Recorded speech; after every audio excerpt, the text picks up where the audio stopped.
মাওলানা আশরাফ আলী থানভী রহমতুল্লাহ আলাই উনি একটা ঘটনা লিখেছেন। থানভী রহমতুল্লাহ আলাই বলেন যে মিশরে একটা জায়গায় আলোচনা হবে, ওয়াজ মাহফিল হবে, এরকম মাইকিং হয়েছে, প্যান্ডেল হয়েছে। তো মাইকের আওয়াজ আসতেছে যে অমুক জায়গায় একজন ভালো মানের আলোচক আসবে ওয়াজ করতে। তো দুইজন বন্ধু এক জায়গায় বসা, আমরা যেরকম বসে বসে গল্প করি ওরকম দুইজন বন্ধু বসে বসে গল্প করতেছে। তো একটা বন্ধু 16 আনা বুদ্ধি, আর একটা বন্ধুর 14 আনা। কথা কি বুঝেছেন? মানে একটু হুঁশ মোটা। তো যে বন্ধুর হুঁশ ভালো সে বন্ধু বলতেছে যে দোস্ত, আপনাদের বোঝার জন্য বলে যে মির্জাপুরে ওয়াজ মাহফিল হবে, তো শুনে আসি। আর ওই বন্ধু বলতেছে যে না, অত হুজুরের কথা শোনার দরকার নাই, হুজুরের কথা শুনলেই বিপদ। জানি না এক কথা, কিন্তু জানি যদি আমল না করি তাহলে আর এক বিপদ, আল্লাহ হাসরের মাঠে ধরবে। এই কারণে জানিও না, শুনবও না, কারণ হুজুরের কথা শুনলেই বিপদ। আসলে কি বিপদ? জোরে বলেন। এরকম এক লোক কোনোভাবে বুঝাইয়া শোনায়া নিয়ে আসছে, ওই লোক ওয়াজ শোনে না, বুঝাই শোনায় নিয়ে আসছে ওয়াজ শোনাইতে। তো হুজুর ওয়াজ করতেছেন যে বাবা, শুকনা জায়গায় প্রসাব করবেন না, কারণ প্রসাব যদি শুকনা জায়গার উপর পড়ে তাহলে ছিটে এসে গায়ে পড়তে পারে, আর গায়ে লাগলে শরীর নাপাক হবে, ওই কাপড় দিয়ে ওই পোশাকে ওই শরীরে নামাজ হবে না। এখন সব জায়গায় তো আপনি শুকনা পাবেন না। যদি পাথরের জমিন হয় তাহলে ওখানে এক মুঠ বালি ফেলে দিবেন, দেওয়া পেশাব করবেন, তাহলে বালি কি করবে? পোশাকটা চুষে নেবে, আপনার শরীরে লাগবে না। এখন এই ওয়াজ ওই ব্যক্তি শোনার পরে 1 মোনা বস্তাত বালু ভরেছে, ভরে ঘাড়ে করে লিয়া বাড়ায়, যেটা পেশাব লাগে 2 মুঠ বালু ফেলে আর পেশাব করে। এখন পরে আরেকবার আরেক মাহফিলের মাইকিং শুনতেছে, তো ওই দোস্ত বলতেছে দোস্ত চলো ওয়াজ শুনতে। তো বলে দোস্ত, একবার ওয়াজ শুনতে যায় বালুর বস্তা ঘাড়ে থেকে নামাইতে পারে না, আর আবার ওয়াজ শুনতে যায় কোন হুজুর ইটের ট্রাক ঘাড়ের ওপর তুলে দেয়। তো এই বিপদ নিতে আমি ওয়াজ শুনতে যাব? অতএব দোস্ত আমি যা আছি তাই থাকবো, ওয়াজ শুনতে যাব না। এখন ওই দোস্তর একই কথা যে দোস্ত হুজুরের কথা শুনলে বিপদে পড়বো, ওয়াজ শুনতে যাব না। এখন কোন রকম সদ বস্ত, তোক বাদাম খাওয়াবো, তোক চানাচুর খাওয়াবো, তোক জিলাপি খাওয়াবো, লাড্ডু খাওয়াবো, বহুত ধরনের কথা বলে ওই দোস্তক নিয়ে আসছে ওয়াজ শোনাতে। এখন বলতেছে যে প্যান্ডেলে বসবো না, দূরে দাঁড়াই থেকে ওয়াজ শুনবো। তো ঠিক আছে, প্যান্ডেলে বসিস না, কারণ কিছু মানুষের স্বভাব আছে, ওর দাদা প্যান্ডেলে বসেনি, দাঁড়াই থেকে ওয়াজ শুনেছে, ওর বাপ দাঁড়াই থেকে ওয়াজ শুনেছে। ওই চিন্তা করতেছে বাপ দাদার সম্মান আমি ডুবাবো প্যান্ডেলে বসে, আমার বাপ দাদা 14 গোষ্ঠীর দাঁড়াই থেকে ওয়াজ শুনে মরে গেল, আর আমি বসে বাপ দাদার সম্মান কেন ডুবাবো? এই কারণে কিছু মানুষ দেখবেন হাজার কথা বলার পরেও ও প্যান্ডেলে বসবে না, বাইরে দাঁড়াই থাকে। কথা বলেন জোরে, ঠিক না বেঠিক? এরকম এই সম্মান ডুবাবে না বংশের, খুব ভালো জাতের ওগুলোর সন্তান। তো এখন দোস্ত বুঝাই শোনায় নিয়ে গেছে, বলে প্যান্ডেলে বসবো না, দূরে দূরে থাকে। এখন হুজুর ওয়াজ করতেছে, ইয়া আইয়ুহাল্লাযীনা আমানুত্তাকুল্লাহ ওয়া কুনু মা'আস সাদিকিন। ইয়া আইয়ুহাল্লাযীনা আমানুস্তাঈনু বিস-সাবরি ওয়াস-সালাহ ইন্নাল্লাহা মা'আস-সাবিরিন। বিভিন্ন আয়াত পড়ে আর হুজুর ওয়াজ করে। এক পর্যায়ে হুজুর বলতেছেন যে ইয়া আইয়ুহাল্লাযীনা আমানুস্তাঈনু বিস-সাবরি ওয়াস-সালাহ ইন্নাল্লাহা মা'আস-সাবিরিন, যে তোমরা ধৈর্যের সাথে যদি নামাজ পড়তে পারো, ধৈর্য ধারণ করতে পারো, আর যদি নামাজ পড়তে পারো তো ধৈর্যশালীদের সাথে কে আছে? জোরে বলেন, কে আছে? ইস্তাইনু বিস-সাবরি ওয়াস-সালাহ। হুজুর ওয়াজ করতে করতে বললেন যে সবর আর ধৈর্যের মাধ্যমে তোমরা যদি মানুষের কাছে চাইতে পারো, যা আল্লাহ তাআলার কাছে চাইবা আল্লাহ তাআলা তাই দান করবে। বলেন সুবহানাল্লাহ। আর একটু জোরে বলেন সুবহানাল্লাহ। হুজুরের ওয়াজের জোশে হুজুর বলেছেন, চাওয়ার মতো চাইলে যা চাওয়া যায় তাই পাওয়া যায়। চাওয়ার মতো চাইতে হয়, চাইলে সবই পাওয়া যায়। জোরে বলেন, চাওয়ার মতো চাইতে হয়, চাইলে সবই। এই কথা যেমনি হুজুর বলেছে, ওই 14 আনাজার জ্ঞান ও দোস্তর হাত ধরে বলতেছে, দোস্ত চ ওয়াজ আর শুনবো না। বলে কেন শুনবি না? বলে ওয়াজের মতো ওয়াজ হলে অল্প ওয়াজই যথেষ্ট। ওয়াজের মতো ওয়াজ হলে অল্প ওয়াজই যথেষ্ট, আর ওয়াজ শোনা লাগবে না। বলে কেন? বলে হুজুর কি বললো যে চাওয়ার মতো চাইতে হয়, চাইলে সবই পাওয়া যায়। এখন চাইবো আর ওয়াজ কি শুনবো? একটা ওয়াজ একটা আমলি আগে করি। 2 বন্ধু মিলে হাঁটে। এখন ভালো বন্ধু ওই 14 আনা বন্ধু, আর নাম হলো আব্দুল্লাহ। তো জিজ্ঞেস করতেছে যে আব্দুল্লাহ তুই কি চাইবি বল তো দেখি। তো বলতেছে আমি একটা জিনিস চাইবো, যদি না পাই তাহলে কিন্তু হুজুরের খবর আছে। কেমন ওয়াজ করলো যে চাওয়ার মতো চাইতে হয়, চাইলে সবই পাওয়া যায়। যদি না পাই তাহলে কিন্তু হুজুরের কপালে অন্য কিছু আছে। তো বলতেছে বল দেখি তুই কি চাস। বলে আমি চাই এ মিশরের যে বাদশাহ আছে, ওর একটা মেয়ে আছে অনেক সুন্দরী, ওকে আমি বিয়ে করতে চাই। ওর দোস্ত কপালে থাবা দেয়া বলছে যে চাওয়ার তো একটা সিস্টেম আছে রে দোস্ত, মাথা খারাপ হলে কি এত খারাপ হয় যে তুই এই মিশরের যে প্রেসিডেন্ট যে বাদশাহ তার মেয়ে বিয়ে করবি? বলে একটা কথা বলবি না, হুজুর বলেছেন চাওয়ার মতো চাইতে হয়, চাইলে সবই পাওয়া যায়। অবশ্যই আমি চাইবো, যদি না পাই তাহলে হুজুরের বাড়াতে কিছু আছে। মায়ের কাছে চলে গেল যুবক। মায়ের কাছে যাওয়ার পরে মাকে ডাক দিয়ে বলতেছে, মা আমারে গোসল করায়া দাও, বিয়ের সাজে সাজায়া দাও। মা ডাক দিয়ে বলতেছে, বেটারে তোকে নিয়ে আমার এত চিন্তা এত টেনশন, তোর সাথে মেয়ে দিবে কে? মাকে ডাক দিয়ে বলতেছে, মা গো তোমার চিন্তার কোনো কারণ নাই রে মা।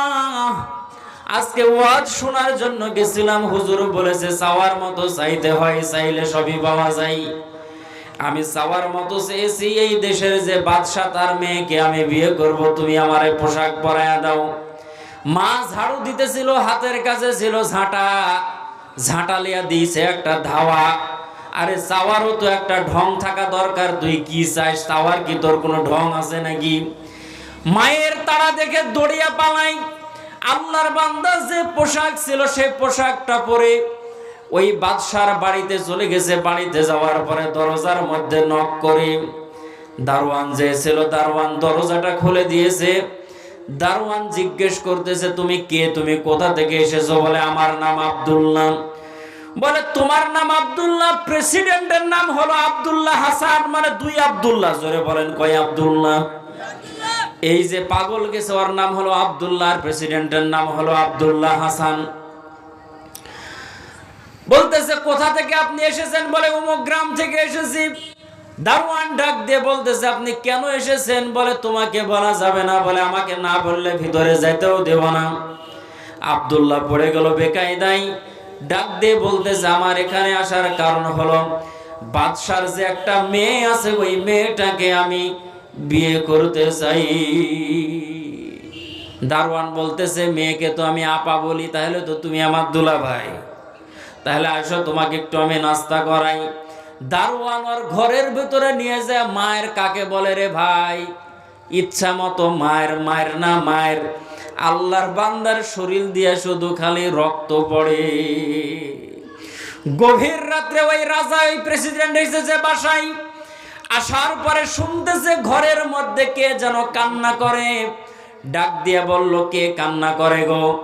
বলে আপনার হবু জামাই যে কান্না করতেছে, ও আপনার হবু জামাই। বলে হবু জামাই মানে? বলে অমুক গ্রাম থেকে এসেছে, আপনার মেয়েকে নাকি বিয়ে করবে। রাজা ওই মেয়েটার কাছে যাওয়ার পরে ডাক দিয়ে বলতেছে, বাবা আমি এলা দেশের প্রেসিডেন্ট, আমার একটা সম্মান আছে, আমার একটা মান আছে। তোমার চেহারা কি আয়নায় দেখেছো? তোমার চেহারা যে বাংলার 5 মার্কা চেহারা, আর আমার কলিজার টুকরা মেয়ের সুন্দরী ফুটফুটে চেহারা, এই চেহারার সঙ্গে কিভাবে তোমার বিয়ে হবে? বাবারে কিছু টাকা পয়সা দিতেছি, তুমি নিয়ে চলে যাও, আমার মেয়েকে বিয়ে করার কোনো প্রয়োজন নাই। ওই সময় যুবক ডাক দিয়ে বলতেছে, চাওয়ার মতো চাইতে হয়, চাইলে সবই, জোরে বলেন, চাওয়ার মতো চাইতে হয়, চাইলে সবই পাওয়া যায়। বলে কিসের জন্য এই কথা বলো? বলে একজন হুজুরের আলোচনা শোনার জন্য গেছে, হুজুর বলেছে চাওয়ার মতো চাইলে নাকি পাওয়া যায়, এজন্যই তো আমি চাইতেছি আপনার মেয়েকে বিয়ে করব।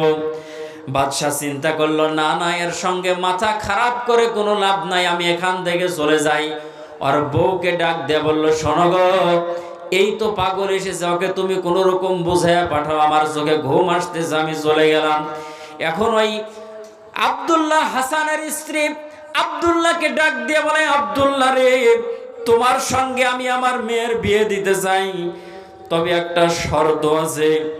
আব্দুল্লাহ ডাক দিয়ে বলে, একটা শর্ত কেন? হাজারো যদি শর্ত থাকে মেনে নিতে রাজি আছি, তবে আমি আপনার মেয়েকে আমি বিয়ে করব, মনে প্রাণে শপথ করেছি।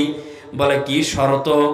এই কথা বলার সঙ্গে সঙ্গে ওই মহিলাটার হাতে একটা স্বর্ণের আংটি ছিল, স্বর্ণের আংটিটা নিয়ে ওই দারোয়ানের হাতে দিল, ডাক দিয়ে বলল, সামনে আছে দাজলা নদী, দাজলা নদীর মাঝখানে পাকা দিয়ে ফেলে দাও, ফিকে ফেলে দাও।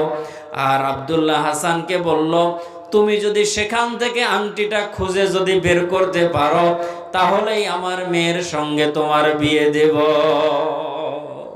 কথা কি বুঝেছেন? দাজলা নদীর পানি চলমান পানি, শাঁসা বেগে চলে।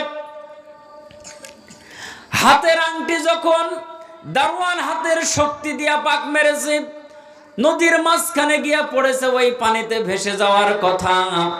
আমার ভাইরা, আমার বাবাজিরা, সে সময় আব্দুল্লাহ ডাক দিয়ে বলতেছে, ম্যাডাম, আপনি যেহেতু আংটিটা পানির মধ্যে ফেলেই দিলেন, এখন আপনি আমার একটা বালতি দেন, বালতি দিয়া নদীর পানি সেচতে আরম্ভ করি। কথা কি বুঝেছেন? বালতি দিয়া কি করবে? নদীর পানি সেচবি। নদীর পানি ওই আব্দুল্লাহ কেন, মির্জাপুরের সব মানুষ মিলে যদি সেচে, শেষ মনে হয় হবে। গোদাগাড়ি থানার সব মানুষ মিলে, রাজশাহী জেলার সব মানুষ মিলে, সারা বাংলাদেশের মানুষ মিলেও যদি সেচে, পানি শেষ করা যাবে না। আমার ভাইরা সকাল থেকে সন্ধ্যা পর্যন্ত পানি সেচে, কিন্তু পানি শেষ করতে পারে না। পানি তুলে পাড়ে ফেলে আবার গড়ে এসে নদীর মধ্যেই পড়ে। যখন মাগরিবের আজান হয়ে যায়, আল্লাহর বান্দার মনে পড়ে যায় হুজুরের কথা, হাইরে ধৈর্য ধারণ করলাম কিন্তু নামাজ তো পড়লাম না। জোহর চলে গেল, আসর চলে গেল, মাগরিবের সময় আমার খেয়াল হলো, এবার নদীর পানি দিয়ে উত্তম রূপে ওযু করে আল্লাহর বান্দা এই যাই মাটিকে যাই নামাজ বানায়, সে জায়গায় নামাজ পড়া শুরু করে দিয়েছে। বলেন আল্লাহু আকবার।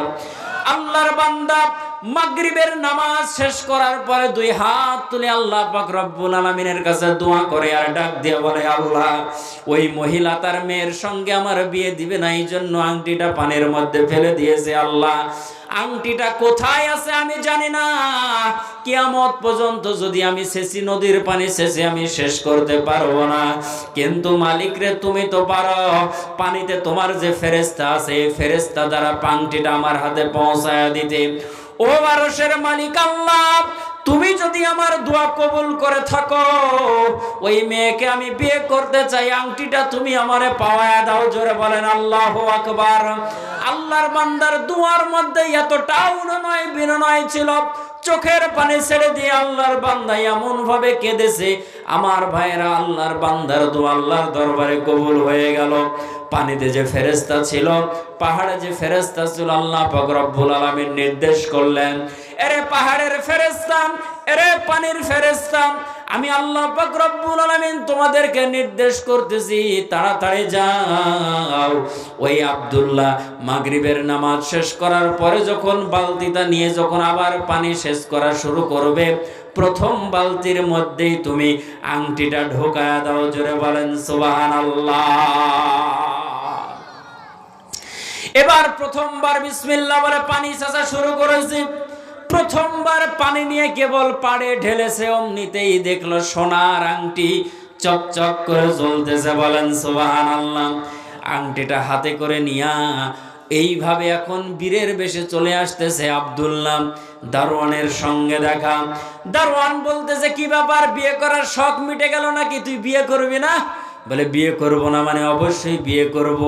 এই যে আংটি নিয়ে আসছি, আংটিটা দেখ বলতো দেখি আংটিটা কার। উল্টায়া পাল্টায়া দেখে আংটিটা তার ম্যাডামের। আপনারা বলবেন, হুজুর চিনতে পারলো কিভাবে? বলেন তো দেখে, মেয়েদের হাতে যদি আংটি ঢিলা হয়, আংটির পিছন দিকে সুতা জড়ে কি জড়ে না? জোরে বলেন। ওই আংটির মধ্যে সুতা জড়া ছিল। সুতা দেখে চিনতে পেরেছে। হ্যাঁ, ম্যাডামকে দেখানো হলো, ম্যাডামও বলতেছে এটা আমার হাতের আংটি। জোরে বলেন আল্লাহু আকবার।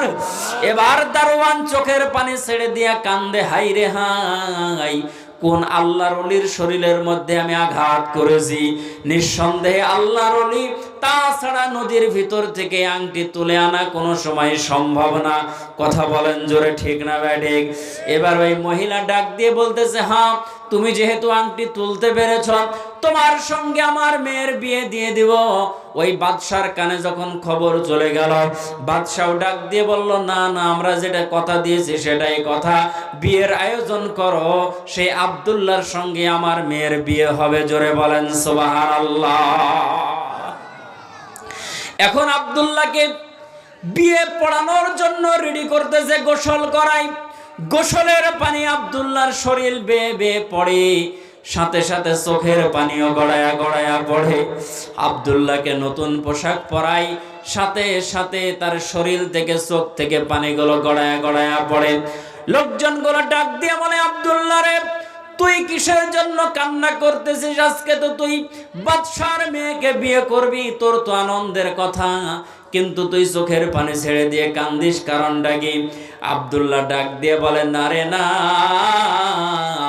এই বিয়ে আমার দ্বারা করা সম্ভব না।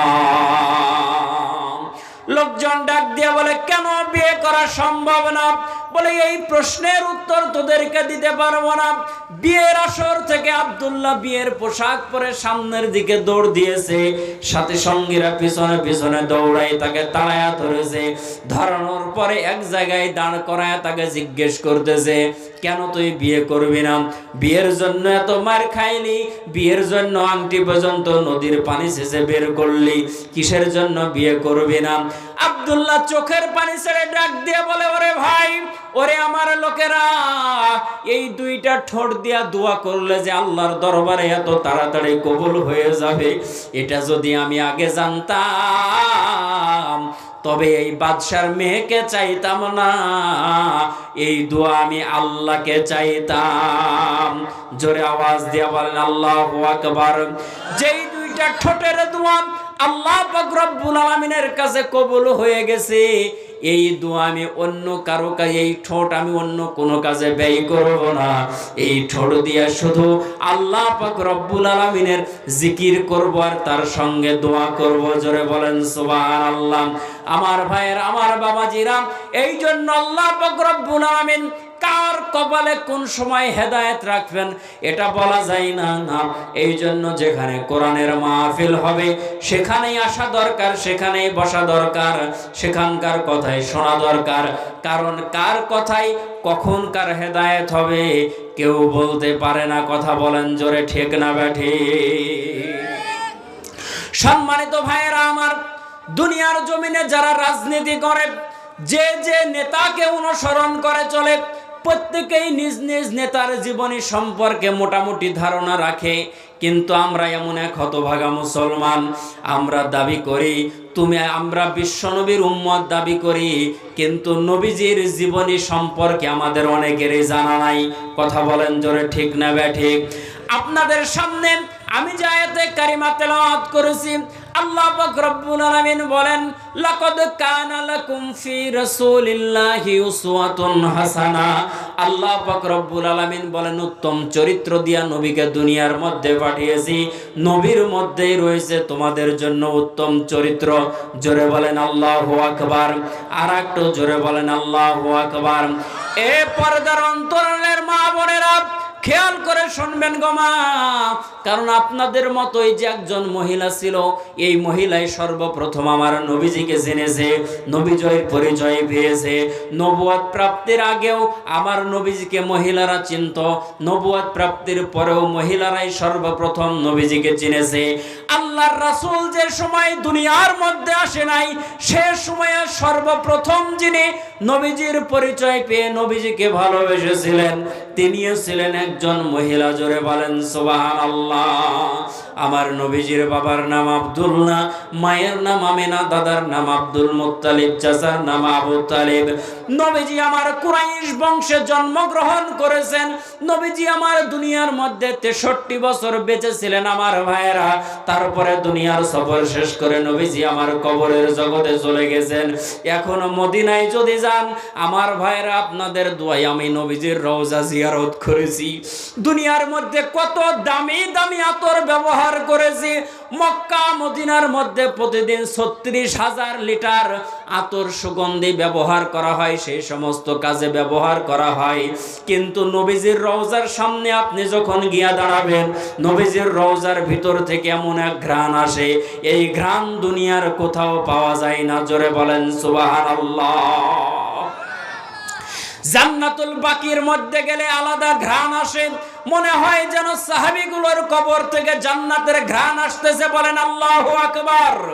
আমার ভাইয়েরা, আমার বাবাজিরা, নবীজিকে যারা চিনেছিল সর্বপ্রথম মহিলা, আমার ভাইয়েরা, আমার বাবাজিরা, নবীজি যে সময় দুনিয়ার মধ্যে আসে নাই, সে সময় নবীজির পরিচয় যিনি পেয়েছিলেন তিনিও ছিলেন একজন মহিলা। জোরে আওয়াজ দিয়া বলেন মারহাবা। নবীজির বাবা চাচারা ছিল 10 ভাই। জোরে বলেন কয় ভাই? 10 ভাইয়ের মধ্যে নবীজির বাবা আব্দুল্লাহ ছিল সবার ছোট। আল্লাহর রাসূলের ফুফু ছিলেন 6 জন, বাপ চাচারা ছিলেন মোট 10 জন।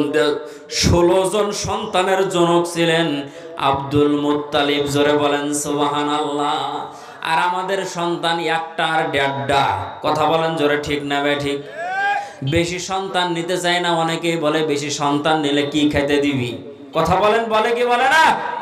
কারণ রিজিকের মালিক কে? আমি না, রিজিকের মালিক আল্লাহ। সম্মানিত ভাইয়েরা আমার, 16 সন্তানের জনক হলেন আব্দুল মুত্তালিব। আমার ভাইয়েরা, আমার বাবাজিরা, আব্দুল্লাহর ওরসে আল্লাহ পাক রব্বুল আলামিন বিশ্ব নবীকে পাঠিয়েছেন। তাওরাত জবর ইনজিলের মধ্যে বিশ্ব নবী যে দুনিয়ার মধ্যে আসবে, এর ঘোষণা আল্লাহ পাক রব্বুল আলামিন জানিয়ে দিয়েছিলেন। তাওরাত কিতাব তেলাওয়াত করে, তাওরাত কিতাব তেলাওয়াত করে একজন নওফেল, তার নাম হলো নওফেল। নওফেলের মেয়ে মরিয়ম তাওরাত কিতাবের তেলাওয়াত গুলো শোনে। তাওরাত কিতাবের মধ্যে আল্লাহর নবী যে দুনিয়ার মধ্যে আসবে, এর বর্ণনা আল্লাহ পাক রব্বুল আলামিন জানিয়ে দিয়েছে। নবীজির চোখ কেমন হবে, নবীজির কান কেমন হবে, নবীজির কপাল কেমন হবে, নবীজির নাম কি হবে, আসমানে তার নাম কি হবে, বাবার নাম কি হবে, মায়ের নাম কি হবে, দাদার নাম কি হবে, দুনিয়ার মধ্যে নবীজি কিভাবে বসবাস করবেন।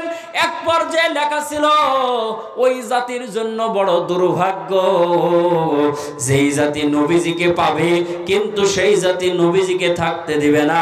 আল্লাহর রাসূল হিজরত করে মক্কা থেকে মদিনায় চলে যাবে। সম্মানিত ভাইয়েরা আমার, নওফেলের মেয়ে মরিয়ম বাবার কাছে বসে বসে আল্লাহর নবী যে আসবে তার কথাগুলো শোনে, মনের মধ্যে বড় আশা। বাবার সিমটম গুলো শুনেছে, বিশ্বনবীর বাবা কেমন হবে। আব্দুল্লাহর চেহারার দিকে তাকাইলে কপাল থেকে মনে হয় যেন নূরের ঝলক বের হইতেছে। বলেন সুবহানাল্লাহ। মরিয়ম ডাক দেয় আব্দুল্লাহকে। ডাক দেওয়ার পরে মজার মজার খাবারগুলো খাওয়াই। ডাক দিয়ে বলে, আব্দুল্লাহ রে, তোর বাবার কাছে একটু বলবি, তোর বাবা যদি আমারে তোর বউ বানাই, আমার বাবার আর কেউ নাই রে, ভাই বোন আমার কেউ নাই, যতগুলো অর্থ সম্পদ আছে সবগুলো তোর কদমে দান করে দেব। জোরে বলেন মারহাবা। আব্দুল্লাহ কোনো কথাই বলে না। একদিন, 2 দিন, 3 দিন চলে যায়। আব্দুল মুত্তালিবের কাছে বারবার বিয়ের যখন প্রস্তাব আসে, আব্দুল মুত্তালিব চিন্তা করলো ছেলেটার যেহেতু বিয়ে দিতে হবে, মদিনায় আমার একজন বন্ধু ছিল, তার নাম হলো ওয়াব জোহরি। নাম কি? নাম হলো ওহাব জোহরি। ওহাব জোহরের একটা ছোট্ট মেয়ে ছিল, দেখতে বড় সুন্দরী। তার সঙ্গে আমার ছেলেটার বিয়ে দিব। চলে গেল মদিনায়। মদিনায় যাওয়ার পরে 500 মাইল 500 কিলোমিটার পথ। মদিনায় যাওয়ার পরে ওহাব জোহরিকে ডাক দিয়ে বলল, ওহাব জোহরি, তোমার না একটা সুন্দরী মেয়ে ছিল? বলে হ। বলে আমারও একটা সুন্দর ছেলে আছে আব্দুল্লাহ, চলো না গো আমরা দুইজন মিলে আত্মীয়তা করি, ছেলে মেয়েদের বিয়ে দিয়ে দিই। ওহাব জোহরি ডাক দিয়ে বলতেছে, আব্দুল মুত্তালিব, তুমি হলা কুরাইশ বংশের মানুষ, তোমার ছেলের সঙ্গে যদি আমার মেয়ের বিয়ে যদি দিতে চাও আমার কোনো আপত্তি নাই। আমার ভাইয়েরা, লম্বা কথা, লম্বা ইতিহাস। আব্দুল্লাহর সঙ্গে আমাদের নবীজির মা আমিনার বিয়ে হয়ে যায়। বলেন সুবহানাল্লাহ। মা আমিনা বলেন, আব্দুল্লাহ বাসর ঘরে ঢোকার পরে আমার কপালের মধ্যে একটা চুমা দিয়েছে। সঙ্গে সঙ্গে দেখি মনে হয় যেন আকাশ থেকে নূরের একটা জ্যোতি আমার ভিতরে প্রবেশ করেছে। বলেন সুবহানাল্লাহ। দীর্ঘদিন পরে আব্দুল্লাহ যখন আবার মক্কায় ফিরে এসেছে, ওই নৌফেলের মেয়ে মরিয়ম আব্দুল্লাহকে ডাক দিয়ে বলতেছে, আব্দুল্লাহ তুমি কি বিয়ে করেছো নাকি? আব্দুল্লাহ ডাক দিয়ে বলে, হ্যাঁ বিয়ে করেছি। কোথায় বিয়ে করেছো? বলে মদিনায় বিয়ে করেছি। তোমার বিবির নাম কি? বলে আমার বিবির নাম হচ্ছে আমেনা। মরিয়ম সঙ্গে সঙ্গে একটা চিৎকার দিছে, আমেনা তোমার ভাগ্য ভালো গো আমেনা, কারণ দুনিয়ার মধ্যে কতগুলো মহিলা আছে, তোমার মতো ভাগ্যবতী মহিলা একজনও নাই, কারণ তুমি হবা রহমাতাল লিল আলামিনের মা। জোরে বলেন সুবহানাল্লাহ। আওয়াজ দিয়ে জোরে বলেন সুবহানাল্লাহ। কথা কি আমার বোঝা যায়? কথা কি ক্লিয়ার?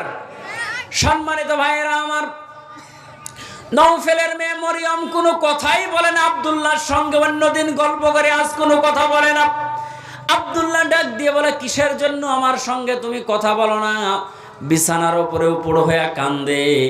মরিয়ম ডাক দিয়ে বলতেছে, আব্দুল্লাহ রে, আসলে তো তোমাকে আমি ভালোবাসি নাই, ভালোবেসেছিলাম বিশ্ব নবীকে। ইচ্ছা ছিল তোমার যদি আমি বিবি হতে পারি, রহমাতাল লিল আলামিনের মা হব, এই জন্য তোমাকে আমি বিয়ে করতে চেয়েছিলাম। কিন্তু আজকে আমি প্রতিজ্ঞা করলাম, যেহেতু বিশ্ব নবীর মা আমি হতে পারলাম না, জীবনে কোনোদিন আমি মরিয়মার বিয়ের পিঁড়িতে বসবো না। আমার ভাইয়েরা, আমার বাবাজিরা, হাসরের ময়দান যেদিন কায়েম হয়ে যাবে, আল্লাহ পাক রব্বুল আলামিন ডাক দিয়ে বলবে, মরিয়ম কোথায় আছো? জান্নাতের মধ্যে যাও। হাসরের মাঠে লক্ষ লক্ষ কোটি কোটি মরিয়ম দাঁড়ায়া যাবে। ফেরেশতারা পড়ে যাবে বিপাকের মধ্যে, রব্বুল আলামিন আপনি কোন মরিয়মকে জান্নাতে নিয়ে যাওয়ার জন্য বললেন? এখানে তো শত শত কোটি কোটি মরিয়ম দাঁড়ায়া গেছে। আল্লাহ পাক রব্বুল আলামিন বলবেন, অন্য কোন মরিয়ম না, ঈসা নবীর মা মরিয়মকে নিয়ে জান্নাতের মধ্যে নিয়ে যাও।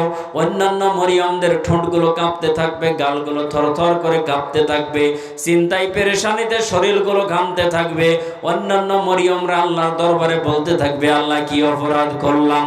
আপনি না বললেন মরিয়ম জান্নাতের মধ্যে যাবে? রব্বুল আলামিন বুক ভরা আশা নিয়ে দাঁড়ায় গেলাম, কিন্তু এখন তো দেখি জান্নাতের মধ্যে যেতে পারবো না। একজন মরিয়মের শুধু জান্নাতে যাওয়ার ফায়সালা হলো। আল্লাহ পাক রব্বুল আলামিন ডাক দিয়ে বলবেন, বান্দিরা শোনো, আজকে আমি আল্লাহ পাক রব্বুল আলামিন শুধু দেখতে চাই কার আছে ঈমান। আমি আল্লাহ পাক রব্বুল আলামিন আজকে সাধারণ ক্ষমা ঘোষণা করলাম। একজন মরিয়মের সঙ্গে ওই নওফেলের মেয়ে মরিয়মকে আল্লাহ পাক রব্বুল আলামিন জান্নাতে দেওয়ার জন্য সাধারণ ক্ষমা ঘোষণা করবেন, যাদের মধ্যে শুধু ঈমান আছে, আমার নবীজির ভালোবাসা আছে। মরিয়ম নামের যতগুলো মহিলা এখানে আছে, সবাই তোমরা জান্নাতের মধ্যে চলে যাও। বলেন সুবহানাল্লাহ। আর একটা আওয়াজ দিয়া বলেন সুবহানাল্লাহ। তাহলে নবীজি দুনিয়াতে আসার আগেই নবীজির পরিচয় যিনি পেয়েছিলেন, তিনিও হলেন একজন মহিলা। জোরে বলেন মারহাবা। এ পর্দার অন্তরালের মা বোনেরা, আপনাদের যেই সময় কোনো মান ছিল না, যেই সময় কোনো শান ছিল না, যে সময় জিন্দা কন্যা সন্তান মায়ের পেট থেকে ভূমিষ্ঠ হলে জিন্দা সন্তানকে মাটির নিচে দাফন করে দেওয়া হতো, ওই জিন্দা গোরস্থান এখনো মক্কার মধ্যে আছে। আমার বাবারা, নতুন হারামের যে কাজ চলতেছে, তার সামনেই এখনো বাউন্ডারি দিয়া কাঠের কাঁটাতারের বেড়া দিয়া ঘেরা, সেখানে জিন্দা গোরস্থান। আমার ভাইয়েরা, আমার বাবাজিরা, এ পর্দার অন্তরালের মা বোনেরা, যে সময় কন্যা সন্তান জন্মগ্রহণ করলেন বাবার জন্য কলঙ্কের ছিল, সে সময় আল্লাহ রাসূল ডাক দিয়ে বললেন, যার একটা কন্যা সন্তান সে হবে জান্নাতি, যার দুইটা কন্যা সন্তান সে জান্নাতি, যার তিনটা কন্যা সন্তান সে আমি রাসূলের সাথে জান্নাতি। জোরে বলেন সুবহানাল্লাহ। আর একটা আওয়াজ দিয়ে বলেন সুবহানাল্লাহ। সম্মানিত ভাইয়েরা আমার, এই জন্য মহিলাদের জন্য আল্লাহ রাসূল যে সমস্ত ব্যবস্থাগুলো করে দিয়ে গেছেন, আল্লাহ রাসূল মহিলাদের জন্য সহজে জান্নাতে যাওয়ার ব্যবস্থা করেছেন। আল্লাহ রাসূল বলেন, মহিলা যারা কান খাড়া করে শুনবা, তারা 5 ওয়াক্ত নামাজ পড়বা, 5 ওয়াক্ত নামাজ পড়বা, স্বামীর খেদমত করবা, নিজের সতীত্বের হেফাজত করবা, রমজানের রোজা রাখবা, 5 ওয়াক্ত নামাজ, রমজানের রোজা, স্বামীর খেদমত, নিজের সতীত্বের হেফাজত।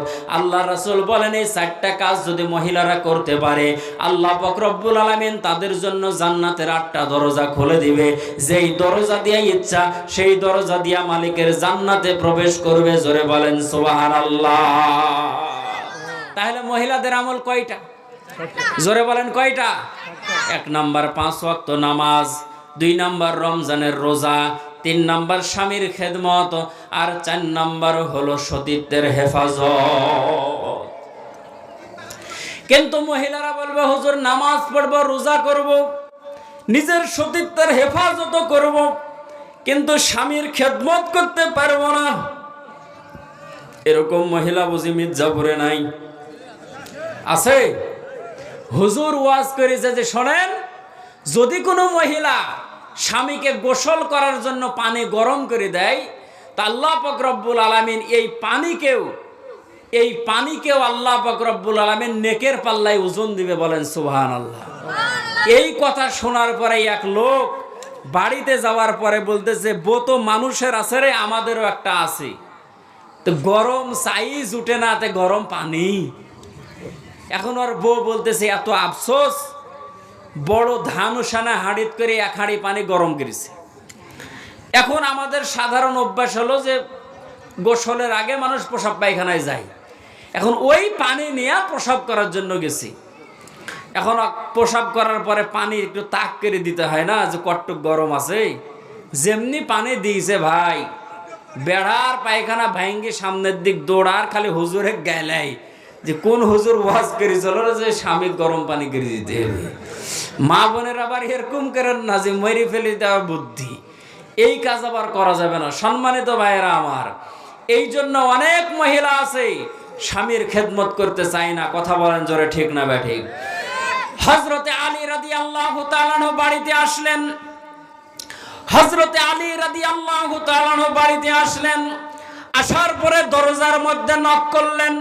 হযরতে ফাতেমাতুজ জোহরা রাদিয়াল্লাহু তাআলা আনহা দরজাটা খুলে দিল।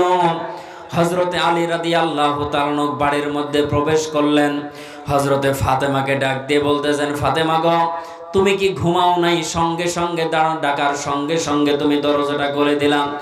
হযরতে ফাতেমাতুজ জোহরা রাদিয়াল্লাহু তাআলা আনহা ডাক দিয়ে বলতেছে, ওগো স্বামী আমার, শোনেন, আপনি যখন বাইরে থাকেন আমার চোখের মধ্যে ঘুম আসে না, এই জন্য আমি ঘুমাই নাই, আপনি ডাকলেই যেন আমি সঙ্গে সঙ্গে দরজাটা খুলে দিতে পারি। বলেন মারহাবা। আমাদের দেশের কত নারী আছে গো, স্বামী দরজায় ডাকতে ডাকতে হয়রান হয়, ঘুমাইতে ঘুমাইতে হয়রান। কথা বলেন জোরে, ঠিক না ব্যাঠিক?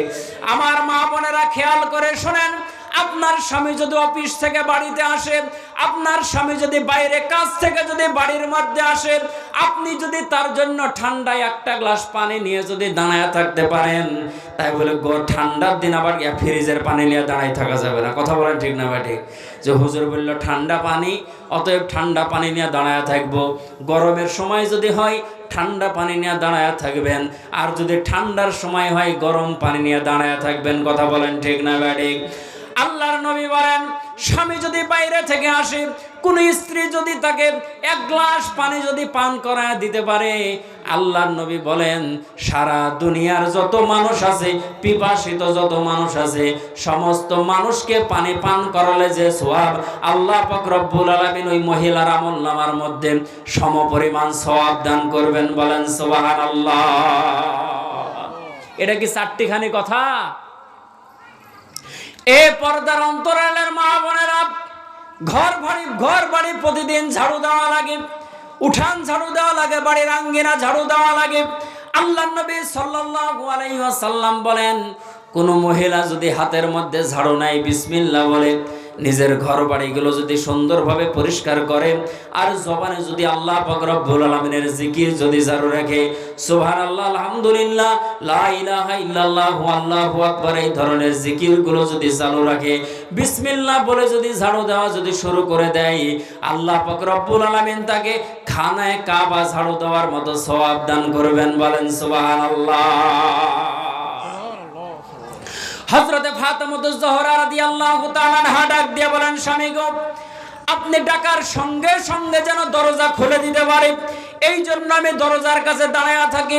হযরতে আলী রাদিয়াল্লাহু তাআলা আল্লাহ পাক রব্বুল আলামিনের কাছে দোয়া করলেন, আল্লাহ, আমি স্বামীকে খুশি রাখার জন্য আমার স্ত্রী ফাতেমা এতটা কষ্ট করে, আমি আপনার কাছে দোয়া করলাম, রব্বুল আলামিন আমার স্ত্রীকে আপনি দুনিয়ার মধ্যে কোনো কষ্টতে রাখিয়েন না, আর আমার স্ত্রীকে আপনি জান্নাতি মহিলাদের সরদারিনী বানায়া দিয়েন। বলেন সুবহানাল্লাহ। আর একটা আওয়াজ দিয়ে বলেন সুবহানাল্লাহ। আল্লাহ পাক রব্বুল আলামিন স্বামীর দোয়া কবুল করে নিলেন, মহিলাদের জান্নাতের সরদারিনী হবেন হযরতে ফাতেমা। জোরে বলেন আল্লাহু আকবার। এটা স্বামীর দোয়ার কারণে আল্লাহ পাক রব্বুল আলামিন জান্নাতি মহিলাদের সরদারিনী বানিয়েছেন। এই জন্য পর্দার অন্তরালের মা বোনদেরকে বলবো, মা বোনেরা, আপনারা যদি জান্নাতের মধ্যে যদি যেতে চান, স্বামীর দোয়া বেশি বেশি নেবেন, স্বামীর খেদমত বেশি বেশি নেবেন। আল্লাহর নবী বলেন, কোন স্ত্রী মারা যাওয়ার পরে যদি বলে, তার স্বামী যদি বলে আমার স্ত্রী আমার কাছে ভালো ছিল, আল্লাহর রাসূল বলেন সেই স্ত্রীটা জান্নাতের মধ্যে চলে যাবে। প্রক্ষান্তরে কোন স্বামীর মৃত্যুর পরে কোন স্ত্রী যদি বলে আমার স্বামী আমার কাছে ভালো ছিল, আল্লাহর নবী বলেন সেই স্বামীও জান্নাতের মধ্যে চলে যাবে। বলেন সুবহানাল্লাহ। এই তো সুবহানাল্লাহ তো বললেন না, আর একটু জোরে বলেন সুবহানাল্লাহ। না বলার কারণ হলো, কয়জন বুকে হাত দিয়ে বলতে পারবেন যে আপনারা মরার পর আপনার বউ আপনাকে ভালো বলবে? বলেন। এই ভাই বলছে যে একজনও নাই। বাপের বেটা সাদ্দাম কি একটা আছে যে মরার পর বউ বলবে যে আমার স্বামী ভালো? এ কথা খুব মুশকিল। তাহলে আমরা কি সংসার করি? কথা বলেন ঠিক না? কি সংসার করি আমরা যে এই কথা বলারই সাহস পাই না, যে স্ত্রীর জন্য এত কিছু, এই ধান কাটাকাটি চলতেছে, খালি বইয়ে খাওয়ায় না কেন? কথা বলেন ঠিক না বেঠিক? শুধু সন্তানের মুখে খাবার তুলে দেওয়ার কারণে। আর এই গ্যারান্টি নাই যে আমার মৃত্যুর পরে আমার স্ত্রী আমাকে ভালো বলবে না কি বলবে। যদি বলে যে বদমাইশ ছিল, তাহলে বুঝতেই পারছেন কবরে কি ধরনের মায়ের হবে। ফেরেশতারা খালি সীসার ডাল নিয়ে বসে আছে, গেলেই সাঁটাবে, কোনো চিন্তার কারণ নাই। হযরতে আলী রাদিয়াল্লাহু তাআলা দোয়া করলেন স্ত্রীর জন্য, যে আমার স্ত্রীকে আপনি জান্নাতি মহিলাদের সরদারনি বানান। আল্লাহ তাআলা কবুল করে নিয়েছেন। বলেন সুবহানাল্লাহ। এই জন্য স্ত্রী যদি কোনো ভুল ত্রুটি করে, গালি দিবেন না, তার জন্য দোয়া করবেন। বলেন সুবহানাল্লাহ। তাকে কাছে নিয়ে বুঝাবেন, আর তার জন্য আপনি প্রাণ ভরে দোয়া করবেন, কারণ সে আমার হাড়ের অংশ। কথা বলেন ঠিক না বা ঠিক? বাম পাজরের হাড় দিয়ে স্ত্রীকে বানানো হয়নি? কথা বলেন না কেন? ওয়াজ শুনি শুনি তো দাড়ি সব ঝনঝনা সাদা হয়ে গেল। যে বাম পাজরের হাড় দিয়া স্ত্রীকে বানাইছে, তাহলে সে আমার বাম পাজরের হাড়। আর কিছু উল্টা পাল্টা হলে পারি লাগাইলেন বাটামের বাড়ি, তাহলে কি হবে নাকি? কথা বলেন। সম্মানিত ভাইয়েরা আমার, আল্লাহর রাসূল মুহাম্মদ আরবি সাল্লাল্লাহু আলাইহি ওয়াসাল্লাম দুনিয়ার মধ্যে জন্মগ্রহণ করলেন।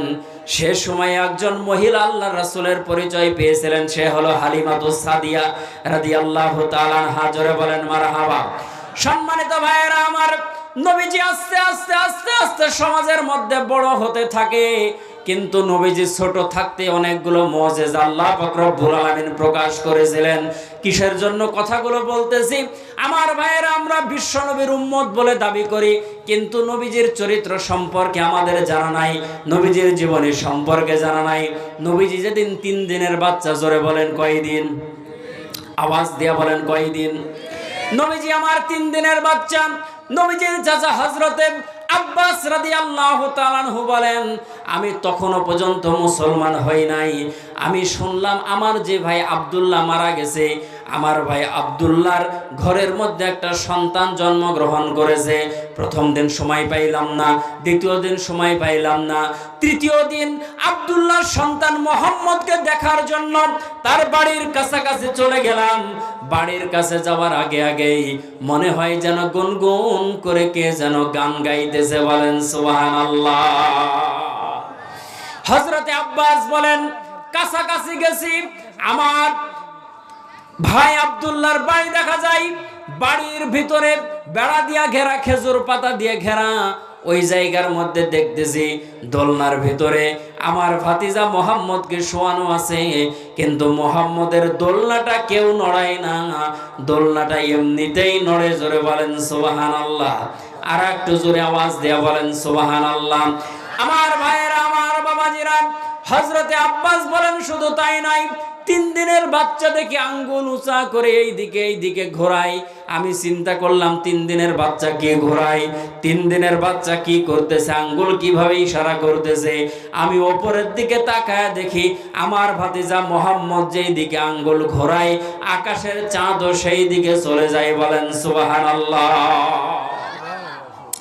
রাসূল যখন 3 দিন বয়সে সময় দেখলেন হযরতে আব্বাস যে সময় আল্লাহ রাসূলের হাতে হাত রেখে মুসলমান হয়, সে সময় হযরতে আব্বাস আল্লাহ রাসূলকে ডাক দিয়া বলেছিলেন, ওগো ভাতিজা, কালেমা পড়ব, মুসলমান হব, তবে তোমার কাছে আমার একটা প্রশ্ন, বলো তো দেখি, আমি যে প্রথম দিন গেলাম তোমার বাড়ির কাছে, যে গানের আওয়াজ শুনলাম, তোমার কাছে কেউ ছিল না, দোলনাটা তোমার কে নড়াইতেছিল? শাহাদাত আঙ্গুলের ইশারা দিয়া তুমি চাঁদ নড়াইতেছিলে, কারণটা কি? আমার ভাইয়েরা, আমার বাবাজিরা, আল্লাহর রাসূলের সামনে যখন এই কথা বলা হয়, আল্লাহর নবী চোখের পানি ছেড়ে দেয়। আল্লাহর নবী চোখের পানি ছেড়ে দিয়া কান্দে। আমার ভাইয়েরা, আমার বাবাজিরা, নবীজির চাচা আব্বাস ডাক দিয়ে বলে, ভাতিজা, তোমাকে কোনো কষ্ট দিলাম নাকি? কিসের জন্য তুমি কান্না করো?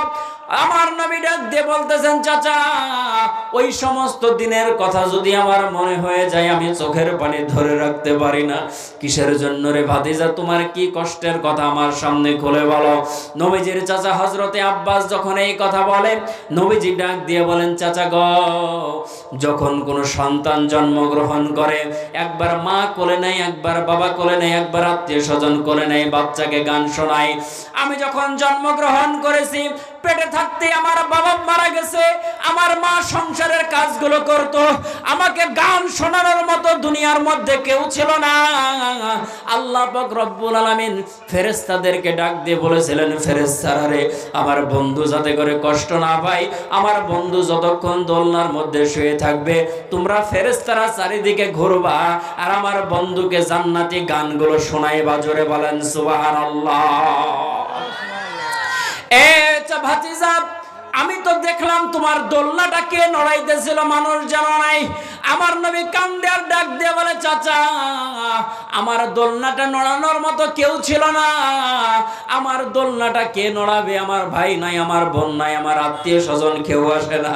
আমি এতিম অবস্থায় দুনিয়ার মধ্যে এসেছি গো চাচা, এই জন্য আমার দোলনাটা নড়ানোর জন্য আল্লাহ পাক রব্বুল আলামিন ফেরেশতাদেরকে নির্দেশ করেছিলেন, ফেরেশতারা রে, আমার বন্ধু যতক্ষণ পর্যন্ত দোলনার মধ্যে থাকবে, ততক্ষণ পর্যন্ত তোমরা দোলনাটা নড়াইতে থাকবা। জোরে বলেন সুবহানাল্লাহ।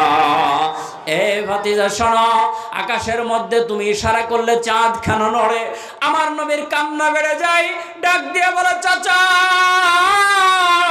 ওই ওই সমস্ত দিনের কথা জিজ্ঞেস করিয়েন না। আমি মুহাম্মদের কলিজা ফেটে কান্না আসে গো চাচা।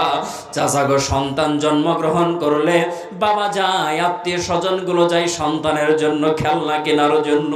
আমি জন্মগ্রহণ করেছি, আমার বাবা তো নাই, কে আমারে খেলনা কিনে দিবে? আমার হাতে কে একটা ফুল তুলে দিবে? চাচা গো, দুনিয়ার মধ্যে কেউ ছিল না। আল্লাহ পাক রব্বুল আলামিন আমার কষ্ট সহ্য করতে পারেন নাই। আকাশের চাঁদকে আমার আল্লাহ ফুল বানায়া, খেলনা বানায় আমার সামনে দিয়েছে। আমারে বলেছে, মুহাম্মদ আমার নবী, তুমি আঙ্গুলের ইশারা করবা, যেই দিকে ইশারা করবা সেই দিকে চাঁদ ঘুরতে থাকবে। জোরে বলেন সুবহানাল্লাহ। নবী যখন আমার একটু একটু হাঁটতে শিখে, নবী যখন আমার হাঁটা শিখে, মা আমেনা চোখের পানি ছেড়ে দিয়া কান্দে। এখন যদি বাবা থাকতো, হাত ধরে ধরে সন্তানকে হাঁটাইতো, বাজারের মধ্যে নিয়ে যেত, ঘোরার জন্য অন্য কোথাও নিয়ে যেত। নবীজির দাদা আব্দুল মুত্তালিব ডাক দিয়ে বলে, বৌমা কিসের জন্য কান্দো? ডাক দিয়ে বলতেছে, আব্বা, আমার যে স্বামী নাই, সন্তান যে হাঁটা শিখতেছে, সন্তানের হাত ধরে ধরে কে হাঁটাবে, কে সন্তানকে নিয়ে যাবে? আল্লাহ পাক রব্বুল আলামিন নবীজির মাকে ডাক দিয়ে বলে, আমেনা গো, তোমার চিন্তার কোনো কারণ নাই, সন্তানকে হাঁটা শিখতে দাও। বাবা বেঁচে থাকলে দুনিয়ার সফর করাইতো, দুনিয়ার মধ্যে তার বাবা নাই তো কি হয়েছে? তার গার্জিয়ান আমি আল্লাহ পাক রব্বুল আলামিন নিজে হয়েছি। মুহাম্মদ শুধু হাঁটা শিখুক, আমি আল্লাহ পাক রব্বুল আলামিন শুধু পুরা দুনিয়া না, আমি আল্লাহ পাক রব্বুল আলামিন আরশে আজিম পর্যন্ত তাকে সফর করাবো। জোরে বলেন সুবহানাল্লাহ। কিয়ামত নৌফেলাক মেরাজেউ, কিয়ামত নৌফেলাক মেরাজেউ, আম্বিয়া ও আউলিয়া মুতাজেউ। জোরে বলেন মারহাবা। সম্মানিত ভাইয়েরা আমার, বিশ্বনবী মুহাম্মদ আরবি সাল্লাল্লাহু আলাইহি ওয়াসাল্লাম আস্তে আস্তে বড় হয়। সাথী সঙ্গীদের সঙ্গে খেলার জন্য নবীজি আমার মাঠের মধ্যে যায়। সন্ধ্যাবেলা সবার বাবা যায়, আল্লাহর নবীর কেউ যায় না নেওয়ার জন্য।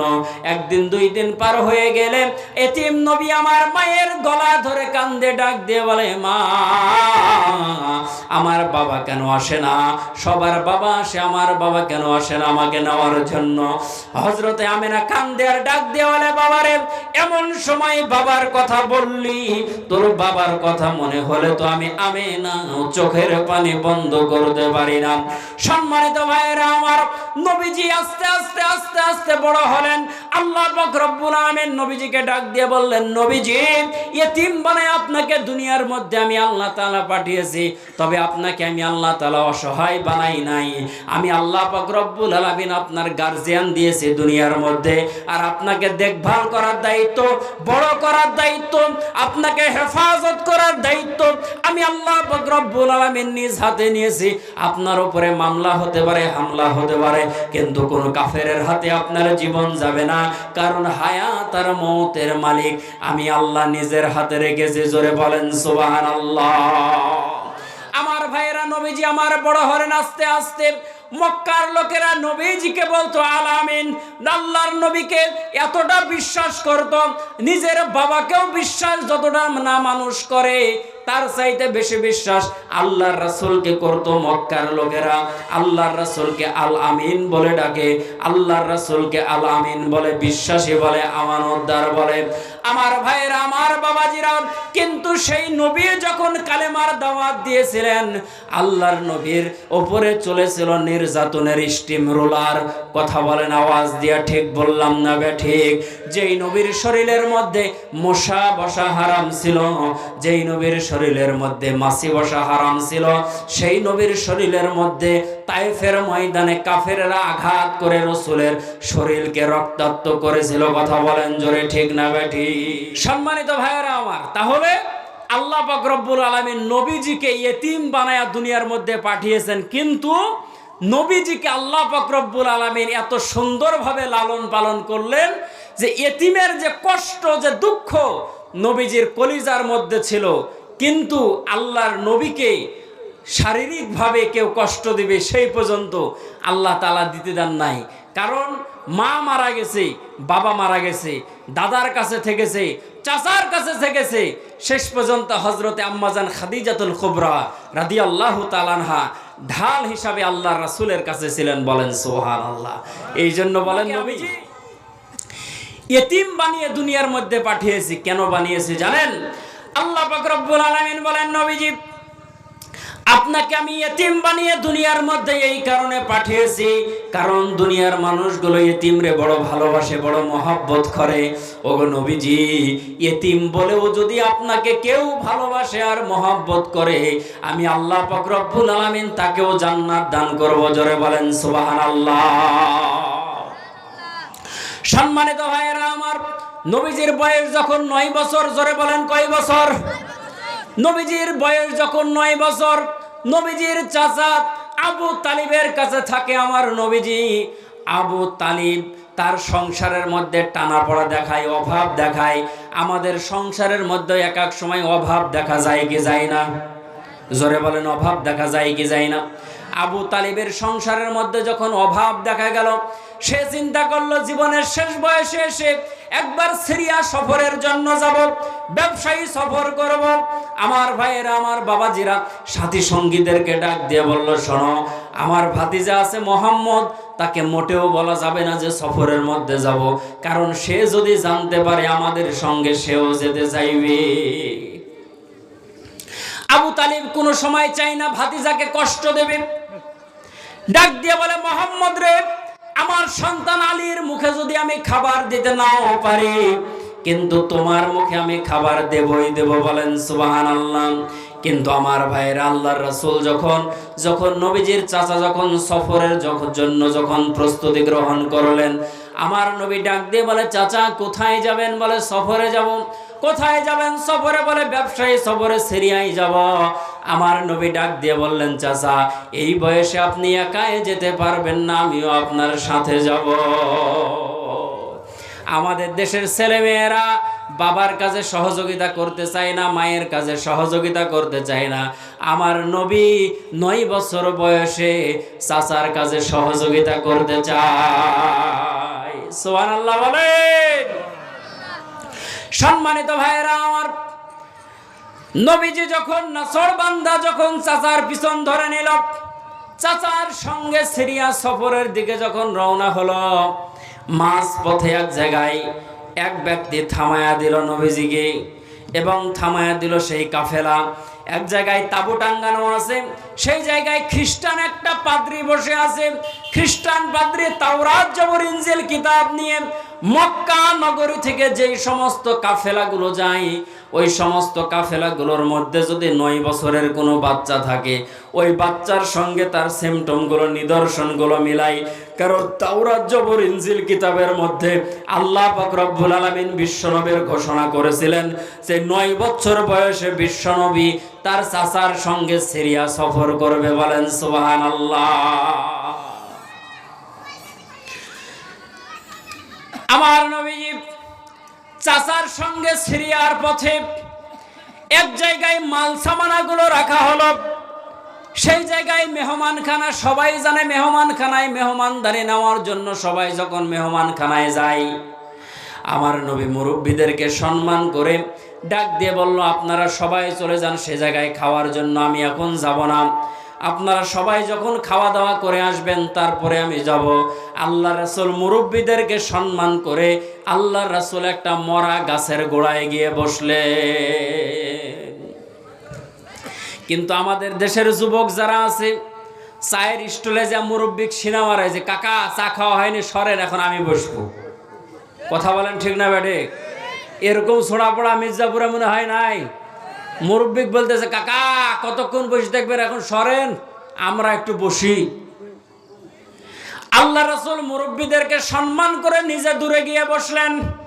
গাছের মধ্যে মরা গাছ ছিল, কোনো লতা পাতা ছিল না, মরা গাছ যেন আল্লাহ পাক রব্বুল আলামিনের কাছে ফরিয়াদ করে ডাক দিয়ে বলে, আল্লাহ আমার গাছের মধ্যে লতা নাই, পাতা নাই, আখেরি জামানার নবী আমার কাছে এসে বসেছে, তার আমি খেদমত করব কিভাবে?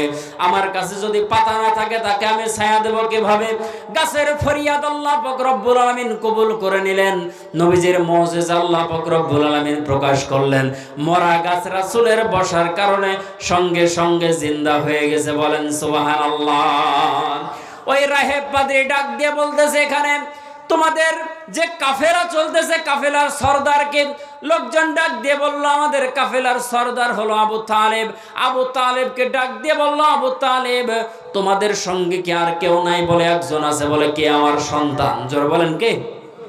বলে আমার সন্তান আছে। বলে কই সন্তান? বলে ওই গাছের গোড়ায়। ওই সন্তানকে ডাকো, না হলে তোমাদেরকে খাবার দেওয়া হবে না। বলেন আল্লাহু আকবার। কারণ ওই পাদ্রী খেয়াল করে দেখতেছে ওই গাছের উপরে যে মেঘ আছে, ওই গাছের উপরে আকাশ থেকে মেঘ এসে নবীজিকে ছায়া দেয়। বলেন সুবহানাল্লাহ। পাদ্রী বুঝতে পেরেছে এটাই হবে শেষ জামানার নবী, এটাই হবে আখেরি জামানার নবী, এটাই হবে শেষ জামানার পাক পয়গম্বর। আমার ভাইয়ের, আমার বাবাজির, একান্ত আপনজনের, আমার দিলের কান দিয়ে শোনেন বন্ধু, বিশ্বনবী মুহাম্মদুর রাসূলুল্লাহকে ডাক দিয়ে নেওয়া হলো, নবীজিকে বসানো হলো। আল্লাহ রাসূলের চোখের সঙ্গে, কপালের সঙ্গে, হাতের সঙ্গে, দাঁতের সঙ্গে, নাকের সঙ্গে আল্লাহ রাসূলের যে সিমটম, যে নিদর্শন, সবগুলো তাওরাত, জবর, ইনজিলের সঙ্গে মিলে যায়। জোরে বলেন সুবহানাল্লাহ। সম্মানিত ভাইরা আমার, এখন এই পাদ্রী ডাক দিয়ে বলতেছে, আব্দুল মুত্তালিব, ওগো আবু তালিব, তুমি যে বললে এটা তোমার সন্তান, আসলে বলো এটা তোমার সন্তান না তোমার ভাতিজা? আবু তালিব ডাক দিয়ে বলতেছে, এটা আমার ভাতিজা। তবে সন্তান কেন বললাম? বলে আমি সন্তান এই জন্য বলেছি, কারণ পেটে থাকতেই তার বাবা মারা গেছে, আমি সন্তানের মতো তারে ভালোবাসি, এই জন্য আমি সন্তান বলে পরিচয় দিয়েছি। ওই পাদ্রী ডাক দিয়ে বলতেছে, শোনো গো শোনো, আর সামনের দিকে যাও না। এই সন্তান তো কোনো সাধারণ সন্তান নয়, এই সন্তান হবে আখেরি জামানার নবী মুহাম্মদুর রাসূলুল্লাহ। বলেন সুবহানাল্লাহ। সিরিয়ার পথে অনেকগুলো মানুষ বসে আছে, সিরিয়ার পথে শেষ নবীর অনেকগুলো দুশমন বসে আছে, আখেরি জামানার নবীকে পেলে তারা হত্যা করে ফেলবে। এই জন্য এই জায়গাতেই ব্যবসা করে তোমরা যেখান থেকে চলে যাও। আবু তালিব বলেন, জীবনে তো বহু ব্যবসা করেছি, মোহাম্মদকে সাথে নিয়েও একবার ব্যবসা করলাম, কিন্তু দেখলাম আগের থেকে ৩-৪ গুণ লাভ বেশি হয়েছে। বলেন সুবহানাল্লাহ। সম্মানিত ভাইরা আমার, আল্লাহ পাক রব্বুল আলামিন ডাক দিয়ে বলে, আবু তালিব রে, ব্যবসার মধ্যে লাভ হবে না কেন? কারণ যাকে নিয়ে তুমি ব্যবসার মধ্যে এসেছো সে তো হলো রাহমাতাল লিল আলামিন। আমার আল্লাহ কোরআনের মধ্যে বলেন, ওয়ামা আরসালনাকা ইল্লা রাহমাতাল লিল আলামিন। আল্লাহু আকবার বলেন। আল্লাহ পাক রব্বুল আলামিন বলেন, তামাম কায়নাতের জন্য রহমত স্বরূপ নবীজিকে দুনিয়ার মধ্যে পাঠিয়েছি। নবীজি হলেন তামাম কায়নাতের জন্য রহমত। আবু তালিব সে জায়গায় ব্যবসার কাজ সফর শেষ করার পরে চলে আসলো। এখন আমার নবীজি 17 বছর বয়সে একটা সংগঠন তৈরি করেছিলেন, সংগঠনের নাম হলো হিলফুল ফুজুল। জোরে বলেন নাম কি? আল্লাহ রাসূল হিলফুল ফুজুল সংগঠন নিয়ে সমাজের মাঝে আল্লাহর রাসূল দাওয়াতের কাজ দিলেন, দাওয়াতের কাজ করলেন। কারণ সেই সমাজের মানুষগুলোর ভিতরে মনুষ্যত্ব ছিল না। কেউ করতো গাছের পূজা, কেউ করতো মাছের পূজা, কেউ করতো চন্দ্রের পূজা, কেউ করতো সূর্যের পূজা। এক একজন এক এক কাজের মধ্যে যখন ব্যস্ত থাকতো, আল্লাহ পাক রব্বুল আলামিনের হাবিব এই সমস্ত মানুষগুলোকে জান্নাতের পথ দেখানোর জন্য, আল্লাহ রাসূল গুনার পথ থেকে ফেরানোর জন্য সংগঠন করলেন, নাম দিলেন হিলফুল ফুজুল। কিন্তু দুঃখের কথা হলো, আফসোসের কথা হলো, আল্লাহর রাসূল দীর্ঘ 23 বছর সেই সংগঠন নিয়ে কাজ করলেন, একটা পাপের দরজাও আল্লাহর রাসূল বন্ধ করতে পারলেন না। কারণ আল্লাহর রাসূলের কাছে সে সময় ছিল না আল্লাহর কোরআন। জোরে বলেন, কি ছিল না? আল্লাহর কোরআন ছিল না। এই জন্য একটা পাপের দরজাও বন্ধ করতে পারলেন না। পরবর্তীতে আল্লাহ রাসূল আবার 23 বছর মেহনত করলেন এই কোরআন দিয়ে। সেই যুগের নাম হলো সোনালী যুগ। বলেন সুবহানাল্লাহ। মানুষগুলো দুনিয়ার মধ্যেই জান্নাতের সুসংবাদ পেয়েছিল। জোরে বলেন আল্লাহু আকবার। আর একটু জোরে বলেন আল্লাহু আকবার। আর একটু জোরে আওয়াজ দিয়ে বলেন আল্লাহু আকবার। আল্লাহর রাসূল তামাম কায়নাতের জন্য রহমত। আল্লাহর রাসূলের জন্য আল্লাহ পাক রব্বুল আলামিন বলেন, ওয়ামা আরসালনাকা ইল্লা রাহমাতাল লিল আলামিন। নবীজিকে আমি তামাম কায়নাতের জন্য রহমত বানায়া দুনিয়ার মধ্যে পাঠালাম। যারা নবীজিকে রহমত স্বরূপ নিবা তাদের জন্য নবী হবে রহমত। হযরতে আবু বকর নবীজিকে চিনেছে, আবু বকরের জন্য নবী হয়ে গেছে রহমত। আবু জেহেল চিনে নাই, আবু জেহেলের জন্য নবীজি রহমত হয় নাই। একই জায়গার মধ্যে আবু বকরের বাড়ি, ওই জায়গার মধ্যে আবু জেহেলের বাড়ি। আবু বকরের বাড়ি হলো এখন মসজিদে আবু বকর, আর আবু জেহেলের বাড়ি হলো এখন 6000 পায়খানা। কথা কি বুঝেছেন? কথা বুঝেন নাই? তাহলে নবীর পক্ষে একজন ছিল, নবীর বিপক্ষে একজন ছিল। নবীর পক্ষে থাকার কারণে তার বাড়ি এখন হয়ে গেছে বড় মসজিদ। মসজিদে আবু বকরের মধ্যে যারা প্রবেশ করেছেন, হাজী সাহেব যারা আছে তারা বলতে পারবেন, ওই মসজিদে প্রবেশ করার পরে আমার মনে হয়েছে হযরতে আবু বকর যেমন নরম দিলের মানুষ ছিলেন, বড় রফিক দিলের মানুষ ছিলেন। আবু বকর মসজিদে আবু বকরে ঢুকলে এত প্রশান্তি পাওয়া যায়, মনে হয় যেন তার নামের তাসির সেই মসজিদের মধ্যে পড়েছে। বলেন সুবহানাল্লাহ। এত প্রশান্তি। হেরেমে নামাজ পড়লে প্রশান্তি তো আলাদা প্রশান্তি, কিন্তু মসজিদে আবু বকরে যখন আপনি ঢুকবেন মনে হয় যেন কলিজা ঠান্ডা হয়ে যায়। হযরত আবু বকর যেমন ঠান্ডা ছিলেন, এখনো তার মসজিদ এত সুন্দর, কলিজা ঠান্ডা হয়ে যায়। বলেন সুবহানাল্লাহ। অনেকে বলবেন যে হুজুর এসি লাগানো থাকলে তো ঠান্ডা হবে। সম্মানিত ভাইয়েরা আমার, এসির বাতাসে শরীর ঠান্ডা হয়, এসির বাতাসে কলিজা ঠান্ডা হয় না। কলিজা ঠান্ডা হয় আসমান থেকে। জোরে বলেন সুবহানাল্লাহ। মক্কায় মদিনায় যে জায়গায় যাবেন সে জায়গাতেও এসি, পায়খানা পর্যন্ত যাবেন সে জায়গাতেও ঠান্ডা বাতাস, কোনো সমস্যা নাই। তাহলে একজন নবীর পক্ষে তার বাড়ি হলো মসজিদ, আর একজন নবীর বিপক্ষে তার বাড়ি হলো পায়খানা। এই জন্য আমরা নবীর পক্ষে থাকবো না বিপক্ষে থাকবো? জোরে বলেন, পক্ষে না বিপক্ষে? নবীর পক্ষে যদি থাকেন আবু বকরের সঙ্গে জান্নাতে যাবেন, আর যদি নবীর বিপক্ষে যদি থাকেন চিন্তার কোনো কারণ নাই।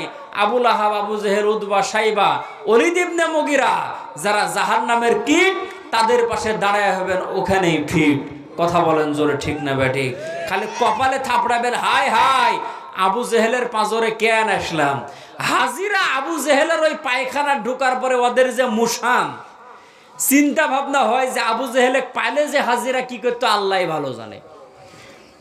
সবাই খালি সাফা মারোয়া ছাই করার পরে, সাফা থেকে ছাই শুরু হয়, মারোয়ায় গিয়ে ছাই শেষ হয়। ওই জায়গায় যাওয়ার পরে ডান দিকে ঘুরলে পারেই ওই আবু জেহেলের বাড়ি পায়খানা করা আছে। হাজী সাহেবরা খালি তাক করে থাকে যে কখন আবু জেহেলে ঢুকবে। আমাদের সাথে এক হাজি বেরি হয় না, দরজায় ঠোকা দেই, কাকা বের হন, ওই বেরি হয় না। কাকা বের হন, বের হয় না। কাকা কতক্ষণ লাগে? ভিতর থেকে বলতেছে যে পায়খানা হয় না, তো বের হন তাড়াতাড়ি। বলে হেরামের কাপড় তুলে দাঁড়ায় আছে আবু জেহেলে অপমান করতে। যে আল্লাহর রাসূলকে এত কষ্ট দিল আবু জেহেল, এ জায়গাতে আসলে আমার একবার পায়খানা করতে পারবো না, তাহলে তো কলিজাতে আফসোস থেকে যাবে। জোরে বলেন মারহাবা। সবাই খালি যায় ওই জায়গাত কাজ সারে আর চলে আসে, আর যতবার যায় আবু জেহেলে ততবার খালি গায়ে। বদরে যদি আপনারা যান, ওখানে যাওয়ার পরে দেখবেন যে ওখানে কবর আছে। কার কবর? ওই জাহেল্লার কবর। ওই জাহেল্লার কবরে সবাই মারে খালি পাথর। বলে আবু লাহাবের কবর আছে, মারে শুধু পাথর, সবাই খালি পাথর মারে। জোরে বলেন সুবহানাল্লাহ। সম্মানিত ভাইয়েরা আমার, বদরের প্রান্তে আল্লাহ পাক রব্বুল আলামিন মুসলমানদেরকে বিজয় দান করেছিলেন। বলেন সুবহানাল্লাহ। এখন আসেন, নবীজি সাল্লাল্লাহু আলাইহি ওয়াসাল্লাম যখন আস্তে আস্তে যখন বড় হতে লাগলেন, নবীজির বয়স যখন 23 বছর, জোরে বলেন কত বছর?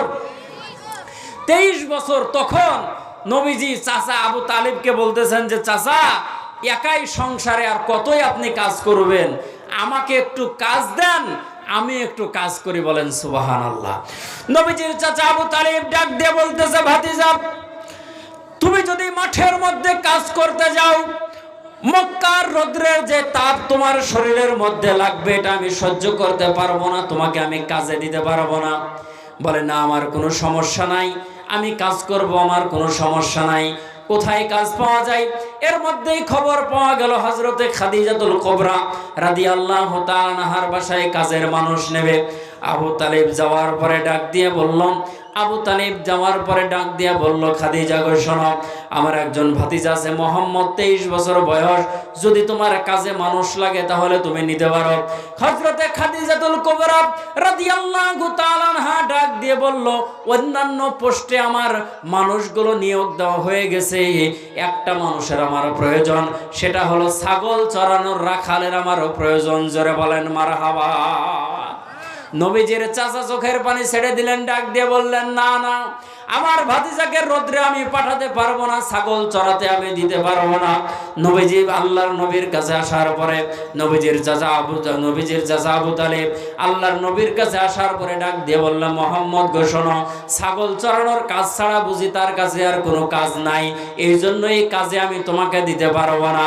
আমার নবী ডাক দিয়ে বলতেছেন, চাচা গো, আপনার চিন্তার কোনো কারণ নাই, আমি মাঠের মধ্যে যাব, ছাগল চড়াবো, আপনার চিন্তার কোনো কারণ নাই। আমার ভাইয়েরা, আমার বাবাজিরা, লম্বা চওড়া কথা আমি সংক্ষেপে বলতেছি, কারণ আমার সময় বড় নির্ধারিত। নবীজির চাচা কাজের মধ্যে লাগায় দিল। হযরতে খাদিজাতুল কুবরা রাদিয়াল্লাহু তাআলা আনহা প্রথম দিনই আল্লাহ রাসূলের চেহারা দেখে বুঝতে পেরেছিলেন এই মানুষটা সাধারণ কোনো মানুষ না, এই মানুষটাই হবে শেষ জামানার নবী। জোরে বলেন সুবহানাল্লাহ। ইয়া মুহাম্মদ পেয়ারা নবী এসো নিরালা, ইয়া মুহাম্মদ পেয়ারা নবী এসো নিরালা। আবু জেহেল চিনে না, নবী বলে মানে না রে আবু জেহেল, আবু জেহেল চিনে না, নবী বলে মানে না, আবু জেহেল চিনে না, নবী বলে মানে না। আব্দুল্লাহর ছেলে বলে, আব্দুল্লাহর ছেলে বলে আমিনার পোলা, ইয়া মুহাম্মদ পেয়ারা নবী এসো নিরালা, ইয়া মুহাম্মদ পেয়ারা নবী এসো নিরালা। ওমর ফারুক চিনিয়া প্রেমেতে ডুবিয়া, ওমর ফারুক চিনিয়া প্রেমেতে ডুবিয়া, পায়ে ধরে কালেমা পড়ে ভাগ্য হয় ভালা, ইয়া মুহাম্মদ পেয়ারা নবী এসো নিরালা, ইয়া মুহাম্মদ পেয়ারা নবী এসো নিরালা। জোরে বলেন মারহাবা। আমার ভাইরা, নবীজি সেখানে 2 বছর ছাগল চড়ানোর কাজ করলেন। জোরে বলেন কয় বছর? 2 বছর ছাগল চড়ানোর কাজ করলেন। আল্লাহ রাসূলের বয়স যখন 25 বছর 2 মাস 10 দিন, সে সময় হযরতে খাদিজাতুল কুবরা নিজে প্রস্তাব দিলেন বিয়ের জন্য। বলেন সুবহানাল্লাহ। আল্লাহ রাসূলকে নিজে বিয়ের প্রস্তাব দিলেন। আচ্ছা বলেন দেখি, কোনো বেটির বাপ যদি বিয়ের প্রস্তাব যদি ছেলের কাছে দেয়, ওই বেটির বিয়ে জীবনে হবে? মানুষ বলবে যে বেটি বাপ বোধহয় বিপদে পড়ে গেছে। কথা বলেন ঠিক না ব্যাঠিক? কিন্তু আপনি যেমন একটা মেয়েকে পছন্দ করেন যে মেয়েটা যদি আমার পুত্রবধূ হয় তাহলে আমার ভালো লাগবে, তাহলে কোনো মেয়ের বাপেরও তো পছন্দ থাকতে পারে যে ছেলেটা যদি আমার জামাই হয় তাহলে আমার ভালো লাগবে। থাকতে পারে কি পারে না? কিন্তু না, আমাদের দেশের নিয়ম হলো যে প্রস্তাব যাবে শুধু ছেলের পক্ষ থেকে, মেয়ের পক্ষ থেকে কোনো প্রস্তাব দেওয়া যাবে না। যদি কেউ প্রস্তাব দেয়, ওই বেটির বিয়ে আর জীবনে হবে না।